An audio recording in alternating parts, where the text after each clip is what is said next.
कराची की अक्सर सड़कें अब खराब हालत में नजर आती हैं। कोरंगी के लोगों को हर वक्त मुश्किलात का सामना है।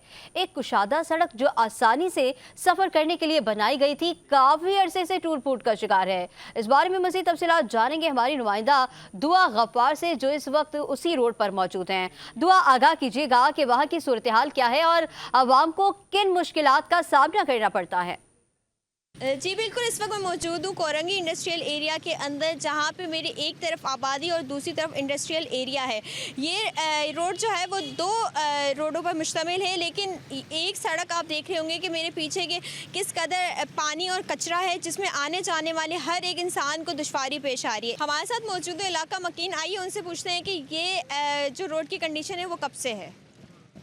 जी मुझे बताइएगा कि ये रोड की जो कंडीशन है ये कितने सालों से और इस पर हुकूमत काम क्यों नहीं कर रही? 5-6 साल हो चुका है इस गंदा पानी को, इंडस्ट्री से पानी सीधे रोड के ऊपर आ रहा है और इस तरह आने जाने वाले लोग बहुत ज़्यादा परेशान है। 5-6 साल हो चुका है इस चीज़ का, लेकिन हमने बहुत सारे कोशिश की, बहुत सारे मीडियाओं को मैंने बुलाई है इसी चक्कर में जो भाई ये मसले का हाल हो सके, लेकिन किसी ने इस मसले को हल नहीं कर सका। लेकिन करोड़ों रुपए का मतलब यहाँ से इंडस्ट्री से बाकायदा इन्होंने टैक्स लेते हैं, लेकिन इसके बावजूद भी इस रोड को कोई सही करने वाला बंदा नहीं है। हम चाहते कोई एक सच्चा एक इंसान आए और हमारे इलाका के लोगों को और इंडस्ट्री को और ये रोड को सही कर सके और अच्छी तरह जो है ना इस गाड़ियाँ चलना शुरू कर दें।